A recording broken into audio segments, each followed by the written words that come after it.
காணாமல் போன நாயை கண்டுபிடித்து தர ரூபாய் 50,000 பரிசு அறிவித்த தம்பதி 3 மாதங்களுக்கு பின்னர் கிடைத்ததால் கொஞ்சம் மகிழ்ந்தனர். டெல்லி அருகே குர்காம் பகுதியை சேர்ந்தவர் தியான் கோஷ். இவருடைய மனைவி கஸ்தூரி பத்ரா. இவர்கள் வூப் மற்றும் கிரேவூண்ட் என்ற 2 நாய்களை செல்லமாக வளர்த்து வந்தனர். எங்கு சென்றாலும் அவற்றை அழைத்துச் செல்வது வழக்கம்.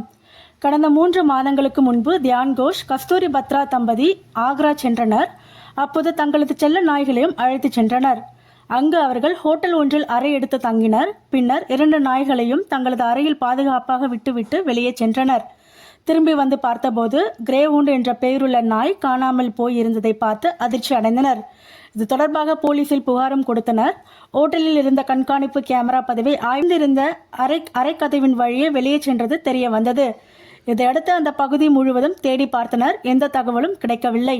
இதனிடையே தங்களது செல்ல பிராணியை கண்டுபிடித்து தருபவர்களுக்கு ரூபாய் 50,000 பரிசு வழங்கப்படும் என்று அறிவித்தனர். சில தினங்கள் கழித்து அவர்களது நாய் ஆக்ராவில் உள்ள ஷாஜகான் கார்டன் பகுதியில் சுற்றித் திரிவதாக அந்த பகுதியை சேர்ந்த சிலர் தியான் கோஷ் தம்பதிக்கு தகவல் கொடுத்தனர். இதையடுத்து அவர்கள் ஆக்ரா வந்து தங்களது நாயை தேடி பார்த்தனர். அந்த பகுதியில் பதிவான கண்காணிப்பு கேமராக்களின் காட்சிகளை போலீசார் உதவியுடன் பார்த்தனர். அப்போது அவர்களது நாய் வழி தெரியாமல் அங்கும் இங்கும் அலைந்து கொண்டு இருந்தது தெரிய வந்தது. தங்கள் செல்லப்பிராணி அந்த பகுதியில் தான் சுற்றி கொண்டு இருக்கும் என்ற நம்பிக்கையில் தியான் கோஷ் தம்பதி அந்த பகுதி முழுவதும் தேடினர். அவர்களது முயற்சிக்கு பலன் கிடைத்தது. ஒரு நாள் ஷாஜகான் கார்டன் பகுதியில் திரிந்து கொண்டிருந்த கிரேஹூண்ட் தனது எஜமானர்களை பார்த்து வாளை ஆட்டியபடி ஓடி வந்தது. 3 மாதங்களுக்கு பின்னர் தங்கள் செல்ல பிராணியை பார்த்த மகிழ்ச்சியில் அந்த தம்பதி ஆனந்த கண்ணீருடன் கிரேஹூண்டை தூக்கி கொஞ்சினர். இதை பார்த்து அங்கிருந்த அனைவரும் மகிழ்ச்சி அடைந்தனர்.